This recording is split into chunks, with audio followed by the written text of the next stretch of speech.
تحذير شديد الخطورة، الأكلة دي لازم تعملوها قبل رمضان ضروري جدا، لأن عيبها الوحيد إنها بتبوظ المعدة وبس. بتعمل حاجة حلوة قوي، إنها بتعدل المزاج وتخليه كده رايق وعالي العال. وطالما جبت كمية كبيرة من البصل كده، يبقى هنعمل إيه؟ هنعمل الرنجة والفسيخ. النهاردة هعلمكم إزاي تخلوا الفسيخ، واللي ما شافنيش قبل كده وأنا بخلي الرنجة هعلمكم برضو إزاي تخلوا الرنجة. طبعا في البداية جبت البصل وحطيت عليه خل، وجبت محصول الليمون وقطعته كده بالطريقة اللي انتوا شايفينها دي. جبت الفسيخة زي ما انتوا شايفين، وبدأت اللي أنا أشيل الراس بتاعتها وفتحتها كده بالطريقه دي. انا ما بنجرش الفسيخ الصراحه، انا كل اللي بعمله اللي انا بنضف بطنه كده، وبعد كده ببدا اللي انا اشيل السلسله بتاعته، تمام، وببدا اللي انا اشيل اي شوكه اقابلها في ايدي.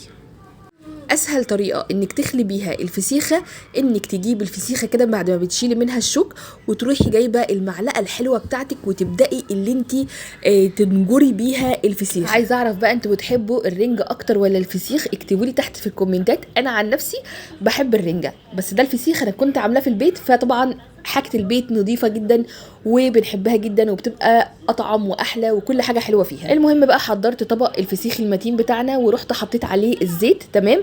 الطريقه دي بتخلي الفسيخه كده مزبده كده اكتر ما هي مزبده اصلا، وحلوه ولذيذه معانا. خلصنا المرحله الاولى من اكله النهارده اننا نخلي الفسيخ. تعالوا بقى لما نخلي الرنجه. وعايزه اقول لكم اللي عاوز طريقه الفسيخ، طبعا احنا عملناه قبل كده مع بعض، هسيبه لكم اللينك بتاع الفيديو في الكومنتات تحت.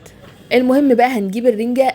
انا كساره بحب الرنجه اللي هي ايه بقى، الرنجه الزبده اللي يكون لحمها طري والبطروخ بتاعها طري. ما بحبش اللي هي الرنجه اللي بيكون البطروخ بتاعها ناشف، لا بحسها بتبقى ناشفه.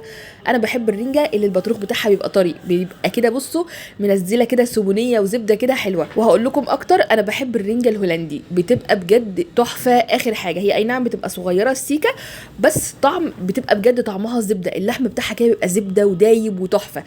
طبعا البيت عندي هنا بيبقى يعني بخللهم الرنجه، انما انا بحب طبق الرنجه كده يكون بخيره، يكون زي ما هو. ما بحبش الصراحه ان انا اخليه لنفسي. عايزاكم بقى تعملوا منشن تحت في الكومنتات للي هتاكلوا معاه الفسيخ والرنجه قبل رمضان، لان طبعا الاكله دي استحاله انها تتاكل في رمضان. اهم حاجه بقى ما تنسوش لو وصلتوا لهنا تصلوا على النبي وتتابعوني. انا ساره جمال من بورسعيد. باي باي حلوين.